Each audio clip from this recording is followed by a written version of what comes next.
Olá pessoal, tudo bem? Professor Avilásio. Hoje vamos dar seguimento às nossas aulas de biologia para o primeiro ano. Então nós começamos a ver na nossa última videoaula o chamada histologia animal.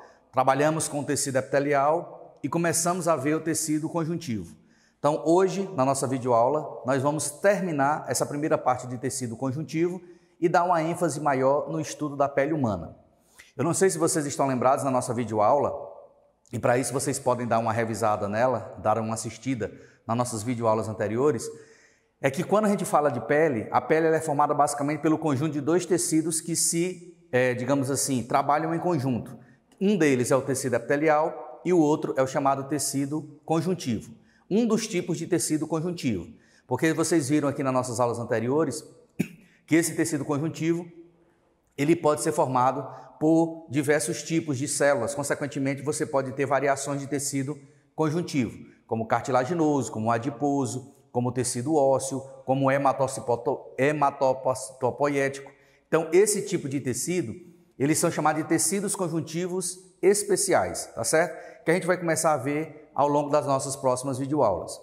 Só que quando a gente termina de ver essa primeira parte de tecido epitelial e tecido conjuntivo, a gente vai começar a dar uma ênfase maior na questão da pele humana. Então nós vamos falar hoje um pouquinho também sobre a pele humana no segundo momento da nossa aula.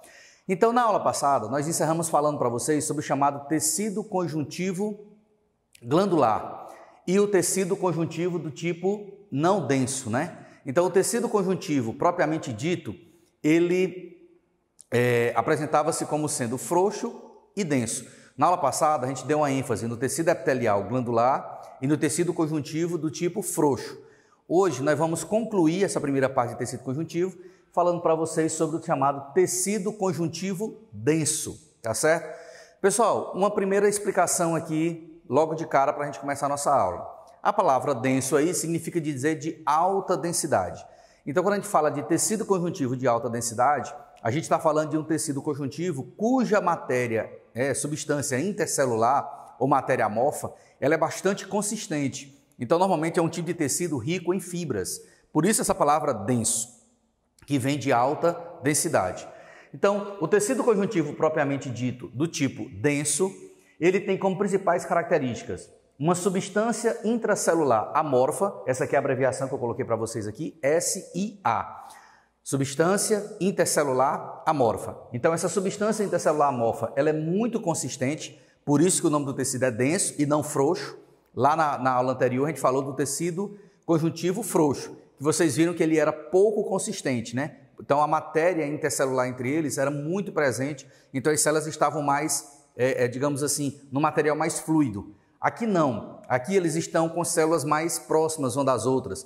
A substância intercelular amorfa ela é consistente. Por quê? Porque ela apresenta uma grande quantidade de fibras, as chamadas fibras proteicas, que nós já discutimos aqui também na nossa videoaula anterior, que elas podem ser basicamente de três tipos. As substâncias proteicas, as fibras proteicas, reticulares, colágenas e elásticas.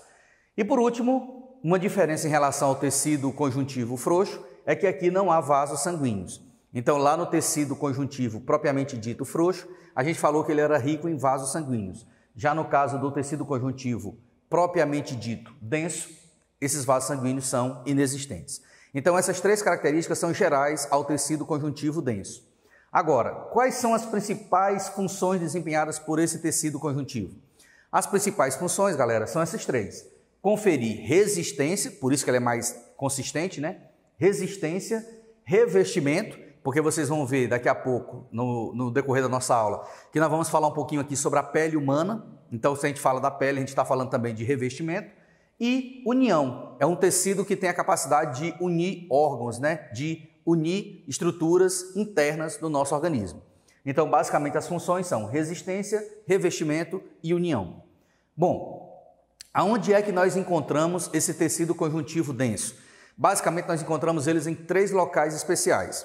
A derme, né? A gente vai ver depois na nossa próxima parte da aula, que a gente vai falar da pele, e vocês vão ver que a pele é constituída pela epiderme, que é de origem epitelial, e a derme, que é de origem conjuntiva. Então, nós vamos ter a derme, né? Nós vamos encontrar esse tecido nos tendões, né? E nós vamos encontrar também nos ligamentos. Então, os tendões e os ligamentos, além da derme, são estruturas onde eu posso encontrar basicamente o tecido conjuntivo do tipo denso, tá certo?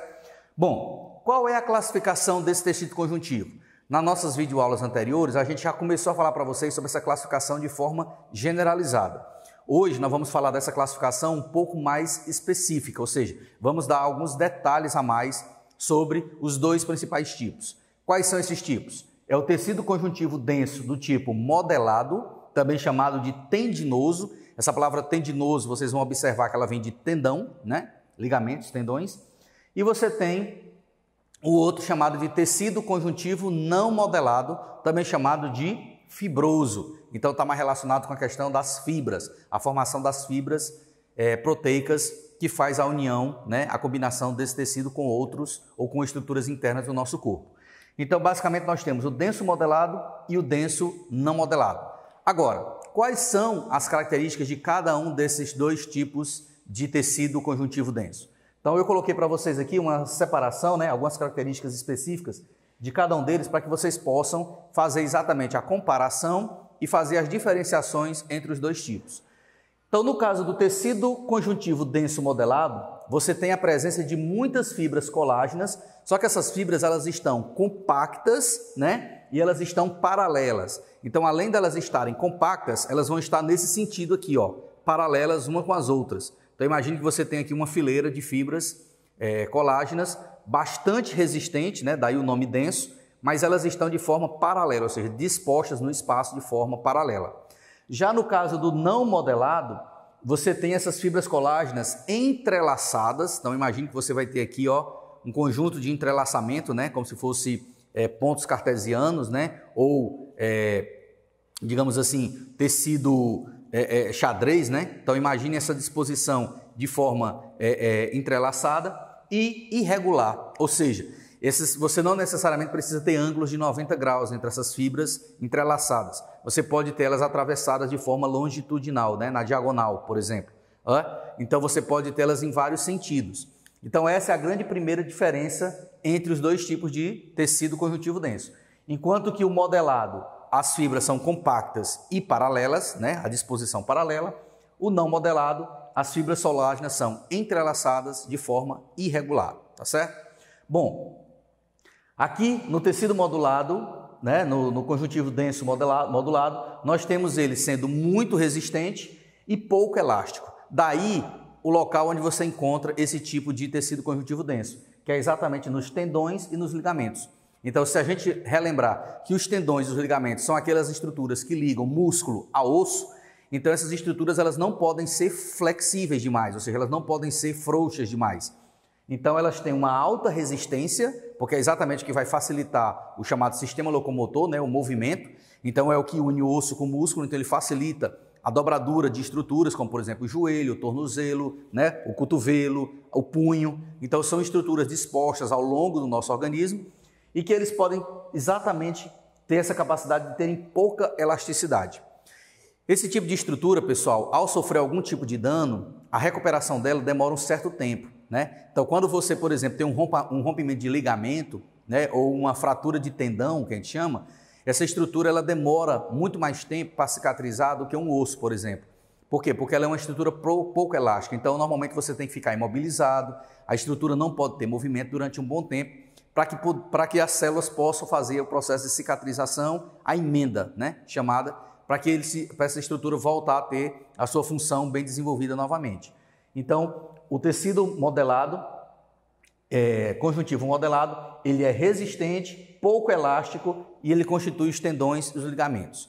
No caso do denso não modelado, ele é pobre em células, né? Tem muitas poucas células, ele apresenta uma alta resistência, olha aqui outra diferença, uma alta resistência e uma alta elasticidade, diferentemente lá do modelado, que é pouco elástico. Aqui nós temos a derme e o revestimento de órgãos internos. Então, se você lembrar que a derme constitui a nossa pele, a gente pode lembrar que a nossa pele ela estica, né? Então, ela tem uma certa elasticidade, ela pode ser esticada por uma extensão muito grande. Então, nesse caso, tem a ver com a presença do tecido conjuntivo denso, não modulado, que tem essa capacidade de alta elasticidade. tá certo? Lembrando que a derme é só uma das partes que constituem a pele humana. Nós vamos falar ainda na nossa aula de hoje a epiderme, que é de origem epitelial, tá certo? Então agora nesse segundo momento, a gente vai começar a falar um pouquinho para vocês sobre a questão da pele humana, as suas funções, as suas camadas, né? E principalmente os principais anexos anexados a essa pele humana. Então vamos lá, como a gente falou no início da nossa aula, que o nosso segundo momento era falar sobre a pele humana, né? Então a gente viu o tecido conjuntivo, a gente viu o tecido epitelial e agora nós vamos casar uma parte desse tecido conjuntivo, que no caso é o denso não modulado, com o tecido epitelial para poder falar um pouquinho mais sobre a chamada pele humana. Bom, pessoal, quando a gente fala de pele humana, algumas características vêm logo na nossa cabeça. Que características são essas? Primeiro, a pele humana é o maior órgão que nós temos, né? Apesar de algumas pessoas ainda confundirem muito, achar que órgão é só aquele que existe na parte de dentro, na verdade a pele ela constitui o órgão de maior extensão, né? E talvez um dos de maior importância no nosso organismo. Então ele é o maior órgão do corpo humano. Segunda grande informação é que ele é formado justamente pela junção de dois tecidos. O tecido epitelial, que nós vamos ver que ele vai constituir uma das partes da pele humana, que é a epiderme, e um outro chamado de tecido conjuntivo denso não modulado, que vai formar exatamente a derme. Então, a pele humana é a junção basicamente de dois tecidos, o tecido epitelial e o tecido conjuntivo. Exatamente, o epitelial dando origem à epiderme, que nós vamos ver que é a parte mais externa, e o tecido conjuntivo, propriamente dito, denso não modulado, dando origem à derme, que é a parte mais interna, tá certo? Bom, quais são as principais funções desempenhadas pela pele humana? Então a gente poderia descrever aqui algumas funções específicas. Primeiro, a primeira grande função é a de proteção. Aí o aluno pode questionar, professor, que proteção é essa? Bom, pessoal, aí aqui tanto é proteção física, como ela também pode ser proteção mecânica, como ela também pode ser proteção biológica. Como assim? Proteção física é contra as agressões do meio, tipo frio, calor, né, umidade, secura e assim por diante. Proteção mecânica é contra choques. Então a pele humana é a primeira que recebe a pancada, né, como diz assim. Ou seja, é aquela que nos protege primeiro contra o dano, né, às estruturas internas. E a proteção biológica é porque a pele ela exerce essa capacidade de defesa, ou seja, essa capacidade de nos combater contra a invasão de vírus, bactérias, protozoários ou micro-organismos de um modo geral suspensos no ar, tá certo? Então, a proteção exercida pela pele, ela é basicamente proteção mecânica, física e biológica, ok?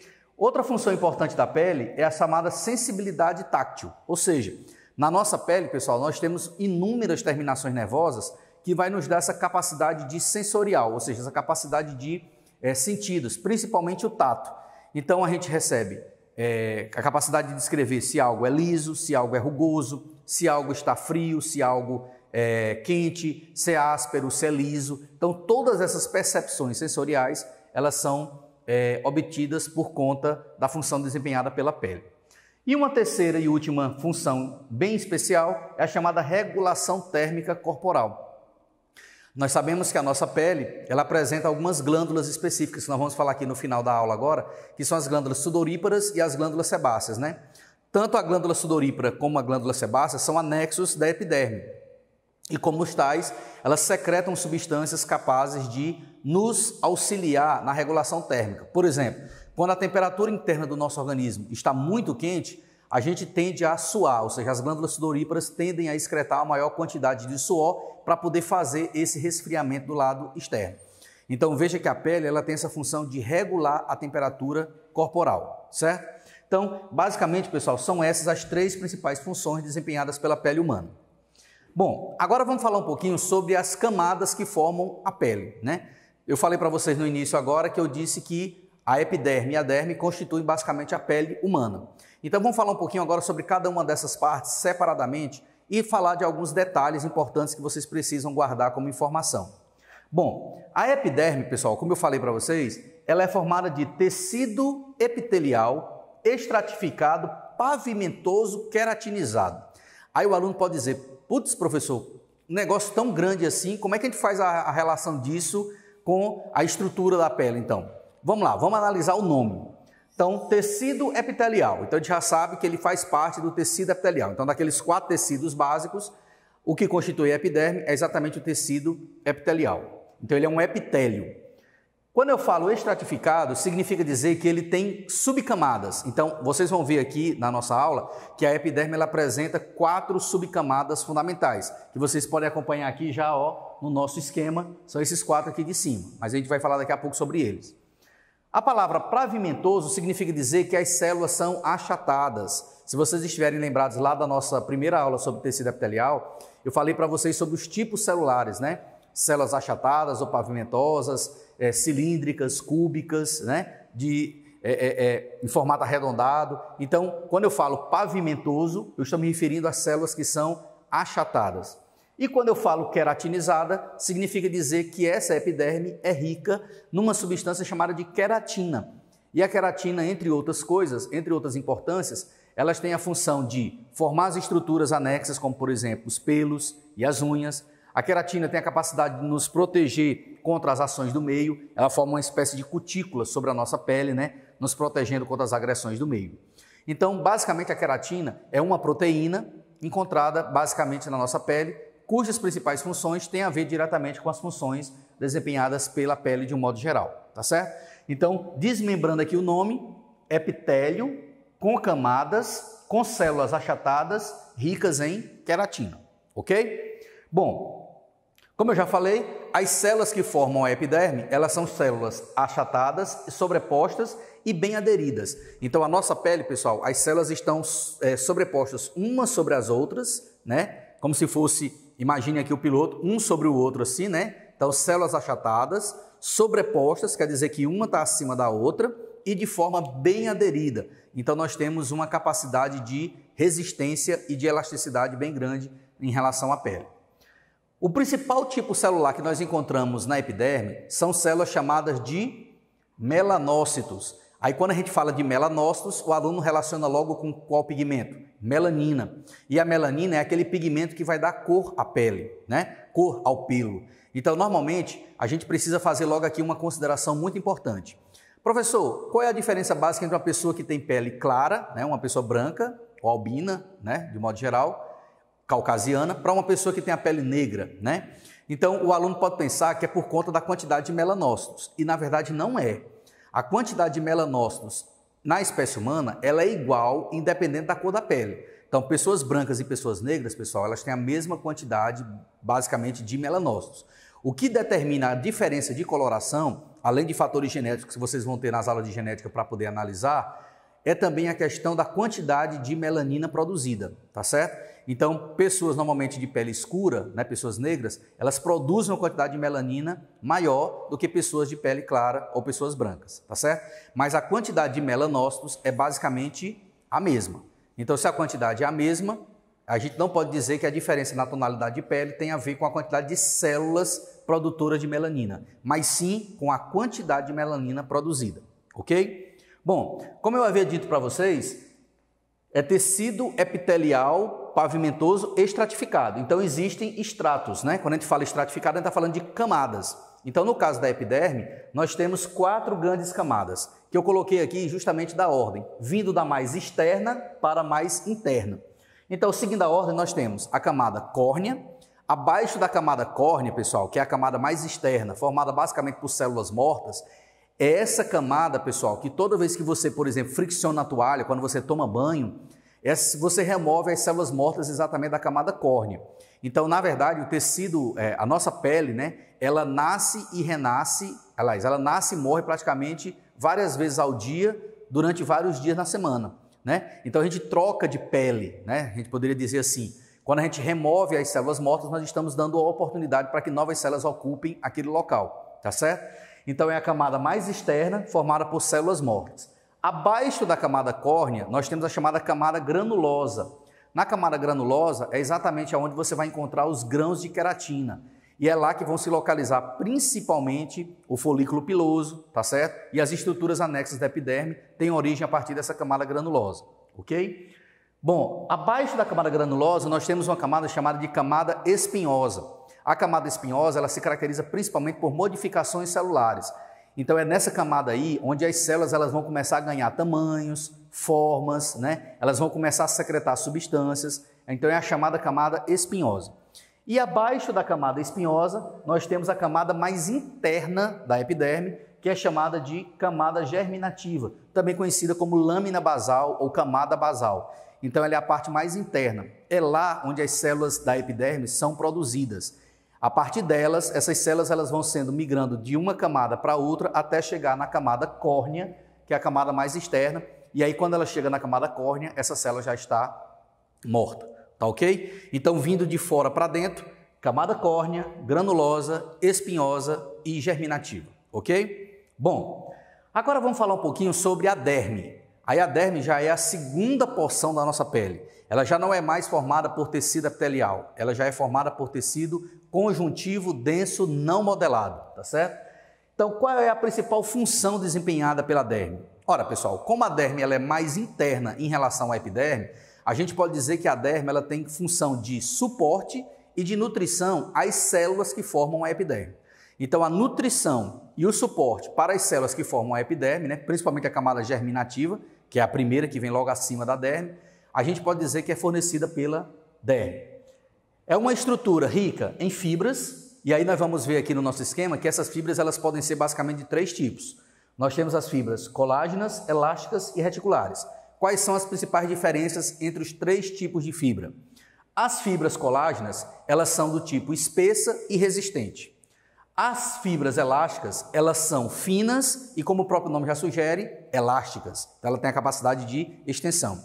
Já as chamadas fibras reticulares, elas são as mais finas de todas, né, das três, é as mais finas e entrelaçadas, ok? Então, a gente pode dizer que na derme nós encontramos os três tipos de fibra. Fibras altamente resistentes e espessas, fibras finas com poder de elasticidade muito grande e as chamadas fibras entrelaçadas, que são as mais finas encontradas no organismo humano. Então, nós temos fibras, vasos sanguíneos, então a nossa derme ela é rica em irrigação, né? Daí a função de nutrição, porque através do sangue você transporta nutrientes para todas as partes do corpo e aí essas células da derme passam essa nutrição por difusão para as células da epiderme que não tem vasos sanguíneos, né? Então, ricas em vasos sanguíneos, terminações nervosas, então na derme nós temos uma grande quantidade de nervos, né? Terminações nervosas, órgãos sensoriais, né? Então nós temos a presença de glândulas, onde nós vamos ter a possibilidade de eliminar secreções, como por exemplo as glândulas sudoríparas, as glândulas sebáceas, né? E assim por diante. E os órgãos sensoriais, que são aqueles órgãos responsáveis pela percepção tátil, pela percepção sensorial, ok? Então, essas são as principais características da derme. Agora, assim como a epiderme, a derme também apresenta subcamadas. No caso da derme, nós só temos três subcamadas, vindo de cima para baixo, ou seja, da parte mais externa para a parte mais interna. Nós temos a camada papilar. A camada papilar, pessoal, é aquela que está em contato direto com a epiderme. Então, a gente pode dizer que a papilar é aquela que está em contato direto com a camada germinativa da epiderme.